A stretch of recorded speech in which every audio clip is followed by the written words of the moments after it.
All right, and welcome back to episode 66 of the Alec Frengos show. This is a sports podcast centered around NBA and NFL, and today I'm joined by Joey Price, a familiar face to the show, and today we're going to go over a lot of things today. We're in the midst of the craziest NBA offseason of all time, most likely. World Cup is still going on. We got a couple NFL headlines to go over, so why don't we kick it off right away? The day after we ended the show with Ryan and Adam, we were discussing the Kawhi Blockbuster and other trades, and in the next morning, or I believe it was the next night, in comes Shams once again. Jaylen Brown is being traded to the Philadelphia 76ers for not VJ Edgecombe, not Tyrese Maxey, not even Joel Embiid, Paul George, and 2 first-round picks. And it seems like Paul George should have had multiple firsts attached onto his contract for somebody to take him. That was a thought. But Joey, I'm going to let you lead this one off because I've got a lot of questions about this move by the Boston Celtics. So please go ahead. Yeah, it's a very underwhelming return for, I'd say for sure, a top 7 player in the league last year. For a finals MVP. Yeah, and had MVP votes last year. Top 6 in MVP. So just an underwhelming return. You get Paul George, who is washed. We all know that. Terrible contract you're taking on. And you're in an East now that has gotten better, but it's still wide open had they ran back their 2024 team. So, yeah, I don't really understand the move by Brad Stevens whatsoever. But yeah, I think there's a lot to look at from this trade. The first is Jaylen Brown was your finals MVP. Do I think fully healthy he's better than Tatum? I don't. Even though Jaylen Brown gives you the two-way ability, I think Tatum brings you more consistency, better leadership, and he's just more of an overall number one option. Yeah. But Jaylen Brown, facing all the odds going into last year, he led the Celtics to a 2 seed, was almost MVP, and they flunked out in the playoffs, though, to the 76ers, who eventually traded for him. Looking at this Celtics team, like Adam said last week, this is a play-in team. If Jason Tatum isn't back to his 2024 pre-Achilles form, this is a play-in team. Peyton Pritchard, Derek White, they lose Anthony Simons. Mm-hmm. They have, Pritchard, Derek White, Tatum, Mitchell Robinson. Who's at the 4? Tatum. Who's at the 3? Maybe they start Shireman? I don't know. They have Gonzalez. It's not a deep team. Not as deep as they've had. Their centers before. are Mitchell Robinson, Neemias Queta, Chris Cernak Jr. out of Houston. Do we have anybody on that depth chart? The power forward, small forward? Oh, sorry, Paul George. Oh, Paul George, the obvious one. Yeah. So we got Pritchard, Derek White, Paul George, Tatum, Mitchell Robinson. Then off the bench, you have the Gonzalez's, the Shiremans, Queta, Cernak. Who else do we have on this team? Jordan Walsh, Hauser. It's thin. Garza. And we've seen in the past in the NBA, all these teams that have won NBA championships, the Knicks this year, they ran 9 guys consistently. Yeah. The Thunder, one of the deepest teams of all time, even to this day. The Celtics, who'd they have? They had Drew Holiday, Derek White, Jason Tatum, Jaylen Brown, Kristaps Porzingis. They had Al Horford. They had Pritchard off the bench. Mm-hmm. Like, this was a loaded team. That's 7 guys that are starters in the NBA, almost any team they go to. Yeah. So, for the Celtics, I think their ceiling is what happened to them this year. Losing the playoffs. And they had Tatum and Brown. Now they just have one of them, and they don't get significantly better. They add Mitchell Robinson, who's unplayable as a starting center in the playoffs. Yeah, 100%. As a starting center, he's totally unplayable. So for me, it's an obvious when you look at get the notification and look at the trade. It's the Sixers fleece the Celtics. 100%. And for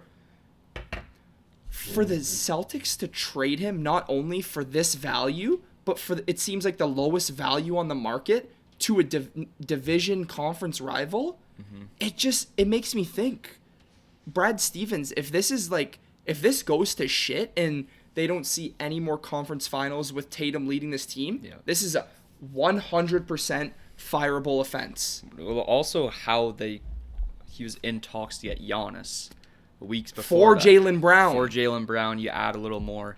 You get Giannis. You're the favorites in the East. You are, by far. But now you trade him to probably your biggest rival right Yeah, now. Boston, Philly. What's bigger than that? Yeah. After they A.J. just Brown gets eliminate traded to the Patriots, Exactly. those cities already hate each other. Now you trade a finals MVP. This guy led a team with nobody Yeah. to the number 2 seed. It makes People no got sense. in for finals MVP in 2024 against Dallas. He deserved finals MVP because he was putting up 24 to 25 a game. I can't remember the exact numbers. He was following Luka Doncic 180 feet up the whole court. Yeah. Sorry if it's 180 feet or 90 feet. I don't know the NBA basketball court distance, whatever. Like, he was playing ridiculous. So, I don't know. But my question here, does Jason Tatum and Jaylen Brown have an ego against each other behind the scenes where they think they're both the number 1 option and it creates a little bit of drama? Well, Like- 100% has to be something. I hear people on Twitter saying when Jaylen Brown comes back to the Garden, it's going to be like KD versus Westbrook. Obviously, he didn't sign and leave to go to the team that beat them, but hey, they traded for him, and I don't expect anything from the Celtics. What was the Celtics' plan pre-Jason Tatum Achilles? Do you think they ride this duo out until the end of their prime? Yeah, 100%. I think that's the play. And you just plug guys in for Porzingis and Holiday and stuff. Just Because how the Thunder are doing. if you have both of them healthy, I think we can. Everybody that watches basketball night in, night out could consensusly say that's the best duo in the NBA. Yes, for sure. It's better than Luka. It was better than Luka LeBron. It's better just because you have 2 top 10 players, no doubt. Yeah. There's really nobody better. But I want to move on to the 76ers side of this because I think this is the bigger story, even though Boston's the big franchise and is going to get all the headlines for trading Jaylen Brown. Yeah. Are the 76ers going to win the NBA championship if Embiid can stay healthy? Even though that's a very big ask. Yeah, there's way too many injury concerns. There are. In my opinion. Plus, we saw what the Knicks just did. And I doubted them. They won.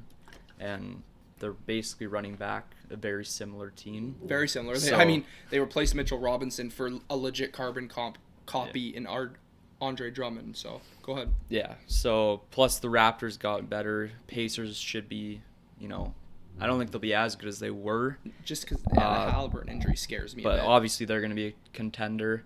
Cavaliers, they're always in the mix. I write them off. And then the Pistons, I think, are very good. They just need a number 2 option. They traded LeVert earlier today. They're just getting rid of people, and they need to bring in some LeVert go? I actually didn't see that. Milwaukee Oh, for really? Prince and Torian Prince. And, He would have been out of the rotation anyways for them. But yeah, the 76ers obviously a lot of young talent of Edgecombe. I just don't know how much he's going to be able to develop in the NBA because this is a league where you need touches to get better. And when you have a lot of guys that demand the ball, When tough. Embiid starts the year healthy, Edgecombe's the number 4 option on this team. Yep. And we're talking about him being a future superstar, and now he's buried in this rotation. Could this be a situation where if Jaylen Brown's long-term in Philadelphia and say Embiid stays there and Maxey stays there? Because Maxey, they're obviously picking over Edgecombe, I think, 10 out of 10 times. Or do we see maybe a James Harden OKC situation where Edgecombe leaves in free agency to go have his way somewhere else? I think that's what it's looking like if you're looking at keeping Jaylen Brown for the foreseeable future. I think it would be more so Embiid if his injuries keep up. They get rid of him. He seems like the odd man out for sure. And then they try and keep the big 3 of Maxey, Edgecombe. And You like Jaylen Brown playing full-time small forward? I think he's fine because he's he's a good fine. defender. He's good. So I want to put you in the shoes of this Brad Stevens right now, the Celtics GM, okay? Mm-hmm. Where does the conversation even start with Philly for Jaylen Brown? Where do you even start talking to them? What's the initial offer you're willing to What's accept? the absolute minimum you would have accepted for Jaylen Brown? Because mine is way more than this. I wouldn't even take Paul George, No. first off. Same? I would have said Edgecombe and at least 2 first-round picks minimum. The conversation for me starts at Edgecombe or Maxey. Because let's be honest, Jaylen Brown is better than Maxey. Both. The conversation, because you can run Edgecombe at point, I think. I think he showed enough, realistically. So if you don't get either one of those, let's say these are very tense offers, it's your only offer, whatever. Mm-hmm. Let's do this then. What would have been a better package? Embiid in 1 first for Jaylen Brown or Paul George in 2 firsts? I would say Embiid in a first. At least if he's healthy, you're getting. See, that's the risk. Top player. Maybe did they offer Embiid, but they didn't want to take it because of the injury concerns. But Paul George, on the other hand, is always injured as well, and he's older. Yeah. I don't know, man. It's just, it feels like not getting Maxey or Edgecombe for a Finals MVP 2 years ago and 6th in MVP this year. It's a total letdown for the Celtics. Like, I couldn't even imagine being a Celtics fan right now. Oh, me too. This is like I'm not even comparing Scottie to Jaylen Brown. Imagine the Raptors traded Scottie Barnes for Paul George in 2 firsts. Yeah, like the city would blow up. I'd lose my mind. Like, I wouldn't really want to watch next year. Like, they're lucky they have Tatum, because if they didn't have Tatum, it'd be like you just traded away your franchise star for absolutely nothing. Yeah, it doesn't make sense. One more thing I want to touch on in this Jaylen Brown situation. He didn't help himself staying in Boston, the way he said stuff on Twitch, the way he said something on Twitter after the games about the refs, the way he said this was his happiest year ever, and all of his teammates agree. When Tatum was hurt, he went about things the wrong way, and he said stuff he shouldn't have, and that's what led to him going out. Let's perfectly transfer into the next topic. Speaking of things that shouldn't be said on social media, Brandon Aiyuk. He's just burnt his last bridge in the NFL. The only place he could have gone was Washington with his former college quarterback and Jayden Daniels, who loved him, who tweeted at him while he's having this CTE crash out, Brandon Aiyuk. And what does he do? A fan at the World Cup screams at Jayden Daniels, F Brandon Aiyuk. And Jayden Daniels obviously laughs because he knows the whole situation that's going on, and it's crazy that the guy's yelling at him. Yeah. Here comes Brandon Aiyuk on Instagram. Jayden Daniels, stop hiding behind your mama, or else I'm gonna slap you, all this stuff, blah, blah, blah. Like, dude, what are you doing? The Niners want nothing to do with you. I don't even know why they haven't released him yet. Probably because for some financial situation, they don't want to give him as much money as he deserves, because he deserves zero to that huge contract. And he's going at Jayden Daniels for having a close relationship with his mom. So, what do you think of this absolute idiot, Brandon Aiyuk? It's just stupid. He just kind of blew his career away, and obviously it's something mentally wrong with him. I don't know. He needs mental help. No one really knows what the problem is at this point, but it's sad to see someone who is very talented, was a big part of a playoff team, the 49ers, and a Super Bowl team. And it just seems so crazy. Now he's out of the league. There's one thing, I'm going to be honest, I was thinking about this the other day. I was really comparing the NBA to the NFL. And it's such a shame for the NFL. They have some of the most gifted athletes, like the NBA does, like the NHL does, like soccer does. In the NFL, you could be gone like this. Mm-hmm. Like, you could vanish like this. Like nothing ever happened. Yeah. It's so crazy. People that have longevity in the NFL need to be praised on a different level, because we've seen guys just fall off the face of the earth. Yeah. Like Aiyuk was at consistent 1,000 yards per game. Somebody like Tyreek Hill, he has this one injury now. We might not ever see Tyreek Hill again. Maybe not. We might not ever see him again. Yeah. Todd Gurley, people said he was one of the best running backs they've ever seen. Mm-hmm. He had that one season in 2020 with the Falcons. Never saw him again. It's crazy to me. It's just like, how does the league change so quick year after year? NBA and NFL teams completely change, their strategies change, like everything just changes, and it's like just looking at fantasy football, it's insane. Just like how like we the can top look back rounds change. When we first started our league 5 years ago, it will be 2021. If we went back and looked at the top 10 picks, how many we'd be like, what is this? Yeah.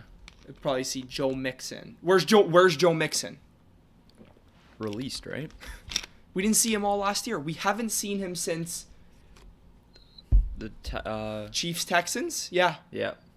Chiefs Texans sequel, because remember Tank Dell had that big injury. Yep. Just speaking of people, Tank Dell. Are we ever going to see him again? I mean, it was a terrible injury, but that's just how the NFL is. One injury, and I mean, you could say Paul change. George had that injury though, and he's went on to play many years and be an all-star and an MVP candidate. I don't know. It's just there's something weird with the NFL when you speak about guys just falling off a cliff, but this isn't a physical collapse by Brandon Aiyuk. This is a mental collapse. Yes. And I don't know how this happens. Maybe it was a tough injury to come back from, and it could be hard on you to rehab it. Yeah. Prayers to Brandon Aiyuk, by the way. I honestly, I'm not even trying to make fun of you. If you are if you need help, please get it, because it's crazy seeing these guys go ball out on Sundays and then look like they've completely lost their mind. Yeah. It's been AB, it's been Aiyuk, it's been Chandler Jones. I don't know. Let's move away from that because, some of that stuff is just weird in my opinion. Let's talk about your second favorite sports city besides Toronto. Denver. Nikola Jokic the other day said he wants to be a Nugget for life. Does this surprise you, and why is he so loyal to the Denver Nuggets?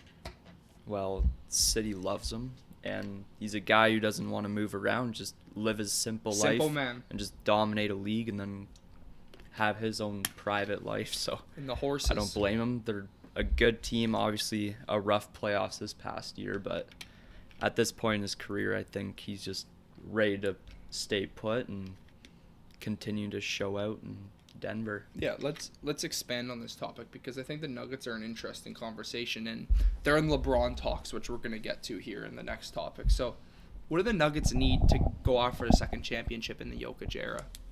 I think we've kind of seen the last of Jamal Murray.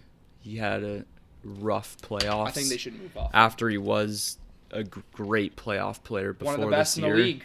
So, I mean, I think kind of just retooling the roster a little bit more, because you're going to have to go through OKC and San Antonio. They have the main guy to do it too, though. Yeah. That's why you kind of look at this window and you're like, we have something that can beat these teams. Yeah. We can't waste the opportunity, right? Yeah, I think Aaron Gordon, not too sure if they should keep him or not, but for sure I would re-sign. He has decent value. Yeah. If the offer's there, I would take it. But then Peyton Watson, for sure, he showed some flashes. I would keep him. They said they're looking at signing trades for him. Yeah, to the Clippers potentially. I think I saw that. We'll see what they can get.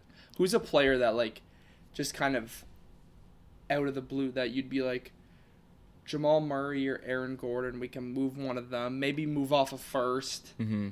Like a future one, deep when, say, Jokic is, gone. Say 5-6 years. Who's a player you look for that can be Jokic's running mate and kind of go after these OKCs? Because I think the blueprint is really, you need two big time players, like a top 5 to 10 player, and then another all-star reserve, like a Jaylen Williams, right? Like a Steph Castle or Harper, what they're gonna be. We got Scotty with Kawhi now, and then you obviously need the role players, right? You need guys like 3-and-Ds, shifty point guard off the bench that can play make, right? There's the blueprint in the NBA it's there. Yeah. So I just want to know, besides the role players, who's a running mate that you look for with Jokic? With Jokic, I think it obviously has to be a guard. Yeah. I even think if you got someone like even Tyler Hero, I feel like would be good. Obviously, it's not going to happen. Someone who can prove they're a winner. Yeah. With Jokic, yeah. That's a solid number 2. People can clown that, but yeah. How about one of Portland's guards? I mentioned this in the last podcast. What if they put Dame to Denver? Does that not move you? I propose they should Denver should scoop up Scoot Henderson to come off the bench for them. Just a guy who can shot create and run his own offense. They need a young guard who can kind of develop, because any guard with Jokic is going to get so many looks around those screens and those passes. So yeah, anyone with Jokic would be good. Just need someone good enough to help him out. Does anything else come to mind, or not really? I'm trying to think of players who could shot create at point guard around Jokic. Like, Jamal Murray seems like the perfect fit if he's good. Mm-hmm. No? Yeah, like, probably. Even someone like Kevin Porter Jr. would be not like the running mate, but what if the Spurs trade off De'Aaron Fox? Do you hate it? Love it? After what he did in the finals, I don't love it. I don't know. I'm very curious to see what the Nuggets do because they're in such a weird spot. Yeah. I think they realize now Jamal Murray's not the guy anymore. Yeah. They don't have Michael Porter. Aaron Gordon, he could be a good third option if they keep him. Yeah. I really believe that. It's just, I don't know who's the number 2 there to save the Nuggets. Because Jokic can't do it on his own as great as he is. He can. It's These impossible. teams are way it's too impossible. good It's now. impossible. So we'll see. Like, because you can't sell the farm. Like, you can't gut your whole roster like the Heat did to trade for one player. Like, yeah. just theoretically, they go all out. They go Jamal Murray and Aaron Gordon and picks for Cade Cunningham. Like, then where do you sit with your team? Like, you don't have anyone else besides those two. Yeah. I don't know. We'll see. We'll see what happens. Speaking of free agency and teams making moves, where do you think LeBron's going? And what team do you think he could go to that could go the farthest besides obviously the Knicks that won the championship and then like exclude the Thunder and the Spurs? What team that wasn't in the conference finals besides the Cavs could he push to winning a championship? Well, like out of the rumored teams I've seen, Where do you think he's going? What's the best fit? I think Miami would just be very cool. I think he's the point guard there. Yeah, I think Davion Mitchell, he's the point guard. I mean, because he can sign anywhere he wants, right? Yeah. Yeah, He's so a it's UFA. just as long as the money lines up. Mid-level exception, $15 million is what they're looking for. Yeah. Rich Paul, like he said, Mm-hmm. he's looking for happiness and fit, not money. Miami. I think Philadelphia's way too many. That would be players on that'd be that the best team. starting five I've maybe ever It's seen just- besides the Prime Warriors. It's just you need role players in today's NBA, and Nobody there wants to be the role Edgecombe player. would have to be the role player, and he's a guard as a role player isn't ideal unless they're a great 6-man. I would love Miami though. I think that would be really cool with Giannis. Do you think that's a championship team? No. Still don't think it would be a championship team. Do you think he goes to Miami though? Like if you were a betting man, you think so? I mean, the odds would probably say it all. It's usually right, but right now I would say Miami. I think he would go to. Okay, I think they said Sixers. What'd they say? That his top 3 destinations. Sixers, Heat. No, maybe not. Cavs. Yeah, it and was Golden Sixers. State, right? No, it was Sixers, Heat, Cavs. Golden Not State Golden wasn't in the top State? 3. Sixers, Heat, Cavs. What do I think is the best fit? I think the Cavs is the best fit because you theoretically look at it as, even though I don't think the Cavs are a winning team. Yeah. And I don't think at this point in LeBron's career, he can take these playoff chokers like Mitchell and Harden over the top. No. Would it probably take them back to another Eastern Conference Finals? Yeah. It probably would. I don't think they could beat a Knicks. I don't think they could beat a Raptors with Kawhi, even if they get LeBron. I don't think they can beat even Philly if they're healthy versus the Cavs. I just don't. Yeah. And the Pacers are the ultimate wild card in the Eastern Conference. Yeah. The ultimate wild card. So I still think he goes to Golden State. I did actually kind of forget about Golden State. I still think he goes there deep down inside. It's almost a week that we recorded this. Me, Ryan, and Adam, we all said Golden State, Golden State, Golden State. Like, no hesitation. Because when it first came out, everyone's like, oh my God, Curry, LeBron. And now it's died off a little bit. But I don't really understand why LeBron is waiting for this big decision. Because you have to think that he's had something in mind. Because now I just feel like he's just driving up the money. Or is he looking to see where people land? I think it's more so just waiting for the best option. Yeah. Or just... But there's a lot of people out there, too, on the market that are thinking, an agent saying, we're not going to make a move until LeBron goes. Because what happens if... Let's just use, like, throw someone out there. Kelly Oubre signed with the Pacers. say Kelly Oubre signed with this back with the Sixers as their power forward, starting power forward. Kelly Oubre, the Sixers say to the management, he's going to be our starting power forward. Oh, LeBron wants to come to Philadelphia. Kelly Oubre, you're going to the bench and your minutes are cut 20 minutes a night. Yeah. Yeah, it's a big decision for free agent because with someone like LeBron. No, and listen, he's not a scrub. I want to put that out there. I do not think LeBron is a scrub one bit. He's probably still a top 25 to 30 player in the league. Yeah. Like, no doubt. So, I'm not bashing LeBron. I'm just saying, for the courtesy of other players and the way their agents are going about things, you got to look at it like, this is a big deal. This might be his last year. He's going to have all the shine. Yeah. So, I think NBA free agency now is paused for a bit until LeBron goes. And then I think we're going to see a bunch of moves. Yeah. Free fall. That's my opinion. So I'm going to still stick with Warriors, but I think the best fit for him is the Cavs. If it's your last year, go back home. If they can somehow win a championship, it's going to be remembered forever. And it's going to be very hard to not put LeBron over Jordan. If he can somehow go back to Cleveland and win a championship for a city with two of the biggest playoff chokers in our era, Donovan Mitchell and James Harden, if he wills them to a championship, and God forbid he gets Finals MVP, it's impossible to say Jordan's better. Yeah, it's impossible. Yeah, it's almost like Messi winning the World Cup and Ronaldo not winning one. How can you? It's like, how can you argue? So yeah, where are you gonna go if you said he has to go somewhere? Now I kind of forgot about Golden State. Would you say? I would say Golden State. It's also where I'd want him to end up. To be honest, just come on, most fun to watch. We're staying up every 10 p.m. game and watching that. Yeah, everybody is, and it'd be so much fun. And if they get into a playoff series and somehow have decent health, we were talking about this. If LeBron goes to the Warriors, the real question is, what does it take for get Anthony Davis out of Washington into Golden State with LeBron? Because let's be honest, LeBron likes Anthony Davis way more than Luka Doncic. Yeah. As much as it did make the Lakers better, I think. Because if Luka was healthy, they would have been a threat. LeBron's always liked friendships over basketball because he wins anywhere he goes. Yeah. He went to Miami with D-Wade. He came back to Cleveland. I don't know, man. LeBron to Golden State still, but I wouldn't be shocked if he goes to Cleveland or Miami.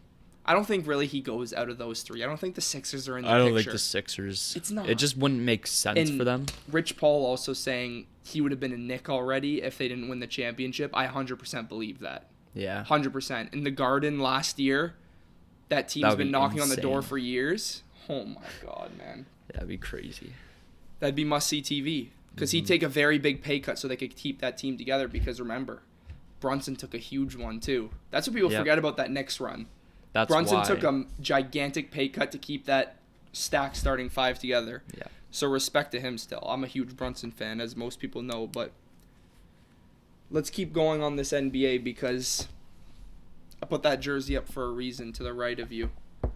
Derozan. Is he really going to come back to Toronto? I hope not. Is this a phantom story? What's the fit? I've got a lot of things to say, but I want you to lead this conversation off. What are your just thoughts on this whole thing? Because rumors are seriously circulating now. I really hope he doesn't come back to Toronto. We have way too many forwards on this team right now, and we have a lot of young guys who are only going to get better. There's no point. I just don't think he moves the team. Like, he doesn't make us that much better. And then you're taking away minutes from guys like CMB, like Graves. He can play the two, though. He's a natural, too. He can. I just don't think I don't think he would help the team that much, to be completely honest. I'm going to tell you what I think.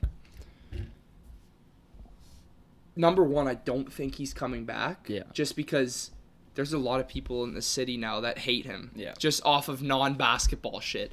The whole Kendrick scenario that happened. Drake said he's going to pull his jersey down from the rafters if they retire it. I don't get this because there's nowhere else but the Raptors, it looks like, for him. Like, I don't really know what's going on, but in a crazy scenario, if he came back to the Raptors, he's our sixth man. Yeah, that would probably be a good spot. So you've got You've got point guard Quickly, shooting guard Barrett, small forward Kawhi, power forward Scotty, Center CMB. center not CMB. forward. I'm fine with that. Yeah. We're all in the same boat here with that. Off the bench, DeRozan 6th man, shooting guard, Shed, Walters 3 or whatever. DeRozan the 3, Walters 2, Pirtle center. Graves power forward.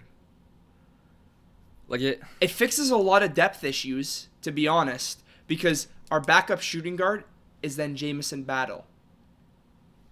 Who was great. He was, but if we can get DeRozan, that's 10 guys you can play in the playoffs. 10. If saying Graves is good. Yeah. Like I see the vision, I don't think it would work out. You don't think so? No. He's also too ball dominant, but at the same time, the Raptors' offense is known for getting stagnant because we don't have a shot creator. We had Ingram last year, and if he comes back on a minimum deal off the bench and can give us 15, you think he's signing for a minimum deal? We better not pay him more than 10 mil a year. If LeBron's getting 15 mil on a mid-level exception as a vet that's going to try to win a ring. Oh, how old is DeRozan right now? Old. I think he's the same draft class as Harden. My guess is 36. So he better not be looking for like... Yeah. How old is he? Oh, shit. 36, yeah. Yeah. I don't like it. Like, I don't like it, but I also, if they said he signed to the Raptors, I wouldn't be fully against it. I agree with that. Like, I wouldn't be, oh, screw this. But at the end of the day, I trust Bobby Webster.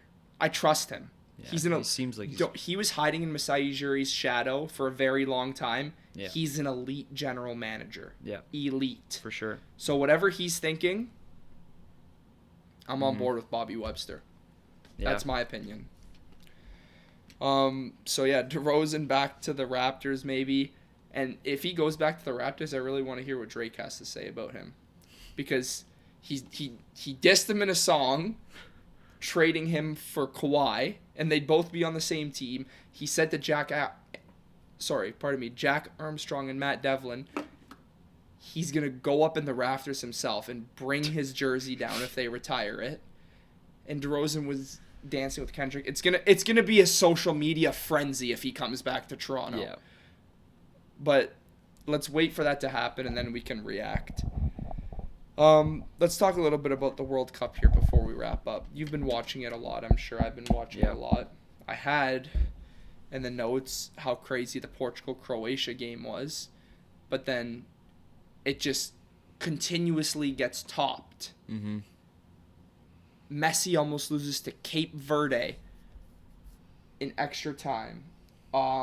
Today, Colombia loses to Switzerland.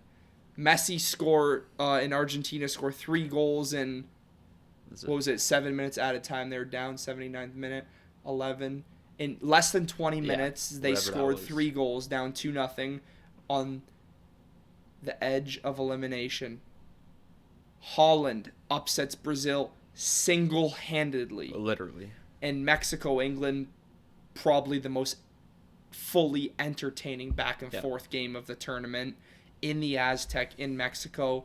England's known to choke, and what does England do? They play the best soccer game they've probably ever played. Yep. In the last 10 years I've ever seen. Euro, World Cup, it's just had all the odds against them, and they ponied up and they played tough and they won the game. What's a big takeaway you've had watching this World Cup, like I've asked Adam and Ryan? I'd say that basically every star has shown up for their country. For sure. It's the biggest stage, and, I mean, they get paid a lot. In all of sports, it's the biggest stage. Yeah, literally. And, yeah, they've all showed up, like the Golden Boot race. What a treat it is, though, to see every player show up. Yeah. Yeah, it's actually been a lot of fun to watch, though. So much fun. Just to have it in the summer. Like, we don't usually talk soccer here, but, like, when the World Cup's on, it's just way too big of a deal to ignore. Because for sure. Everything is just complete focus on the World Cup right now. Like, the last 3 years, and even 4 years, because the World Cup was in the winter because they adjusted Qatar, it because of COVID in Qatar. Oh, sorry. No, it wasn't because of COVID. It was because of Heat. the It's too heat hot. in Qatar. It was too hot. We'd be sitting here right now with nothing to talk about, just talking about these free agency moves, and then in a month, we'd be like, okay, here, we're waiting for NFL to start. Mm-hmm. This is like, in a month now, we're in NFL preseason. Yeah, like, it we're makes it already so going much here. better. Time is flying by. I said to my dad today, I go, we're in almost the middle of July. Mm-hmm. Like, it's so nice to have on because it's something that you don't just casually sit down and watch a baseball game in the middle of summer or anything you're just dying to watch on TV. You got the World Cup, and like you said, it's delivering in every way possible. We're down to the quarterfinals now. Morocco, France is our first quarterfinals game on Thursday. Tell me your finals matchup right now and who wins. And tell me who's taking home the golden boot after all of this. After all of this, I don't like France at all, but from what I've seen, How can it's you not? hard to not pick them in the finals. How can you not? And then I'm sticking with my bracket. I have France, England in the finals, and then Winner? I did have England winning. Okay. So I'm that, sticking with that win by England and Mexico Yeah. shows me this could actually be It could. time for them to break through. And their side is definitely weaker as it stands. I think they take Argentina if it gets there. I think they're Oh, the right, better I team. forgot, yeah. They're the better team, though, than Argentina. Yeah, they have gotten lucky, but It's going to be Argentina, Switzerland, then it's Norway, England. England. That's going to be a burner. Yeah. What do you got? I've had France. My final was I can pull it up right here. I had France winning this whole time. Let me see what my final is. Pull it up. 10th place in my bracket. I got. Hold on. My entries. Okay, so my final four was France, Portugal, Norway, Argentina. Portugal's out. I have France beating Argentina in a sequel. Yeah. I mean, can't hate on that. Norway pre-tournament. Semifinals. This night. Is. It's Holland's first World Cup. He's one of the best players in the world. He has a Yeah. decent supporting cast. The goalie's been playing like a top 5 goalie in the tournament. It's all you need Well, sometimes. also see, like, from an outside person watching it, it just seems like he's too physically dominant to be stopped. He is. Like, he's too... He is. He's too strong. He's too Yeah. fast. He grew up in Norway eating lean steak and raw milk. Yeah. So he obviously knows what he's doing. He's a project baby. Yeah. Like, he's born for this, and if he can get it... I don't even know what England's going to think. He's probably the best player in the Premier League. If he beats that country, I don't even know if they're going to let him back in the country. They might send him off to Spain or something to go play for Real Madrid or something. I don't know, man. Like, Man City fans have to feel away right now. They're Who dying. do they cheer for? They're dying Well, for their... yeah. Obviously, England. They're dying for their country to win. And... They probably want like a 3-2 win for England. It's like the USA playing Canada in basketball, and Thunder fans have to cheer against SGA. It's the same thing. Or Raptors fans cheering against Scotty if he's in the next Olympics. Yeah. It's very similar, but... Oh, man, that's going to be a game. I think that's obviously the best game. Of France, the next round? Morocco, Argentina, Switzerland, England, Norway, Well, yeah, just and then... for... What's the other Holland's- bottom? Oh, Spain. Belgium. I think Spain. Spain can take care of that. Spain has proved to me that they're They're the better team. Yeah. They might not score a lot of goals, but they're going to control they're the play. good defensively. Yeah, so France Argentina rerun would be ridiculous. Crazy that it's just like very even with an likely now. expanded format, although those teams aren't very good. Like No, but how insane is that? That's a very likely possibility now. it isn't. I mean, a lot of people predicted it, but it is still Yeah. crazy that they're close to doing it. Because like you usually think like a team's gonna run it back the next year after Yeah. they win a championship or something, but like, and usually they flunk out, and you're like, damn, it's so hard to go back to back. It's also 4 years later. Like I don't even know what the world's gonna do if Lionel Messi wins back-to-back World Cups on the brinks of retirement, yeah. being their best player. Mm-hmm. Golden Boot, sorry. Is it Messi? Who's your final? France, England, Mbappe, I assume. Mbappe, yeah. Because Messi is 8 now, I think. I think he's in the lead by. Is it 9-8 or is it 8-7? I think Messi is 8, and then Holland and Mbappe have 7. And then Kane has 6. 6. Yeah, because I Is saw that that Kane? was the top 4. But it's gonna be crazy how this ends. I'm not too sure what's gonna happen in the end, but all I know is I think France will go to the final. I don't know if Argentina will be able to carry through because they haven't played like a soccer giant yet. Even Switzerland, like they're not a big time team. They're a good team. They're not in England. They're not. Yeah. I'd say Norway's even better than Switzerland just because they have the threat of Holland. Yeah. That's my opinion. That's everything I think we got. LeBron's next destination. The Raptors are looking good here for us. Yeah, that's everything we got. Thank you for watching episode 66 of the Alec Frengos Show, and we'll see you next time.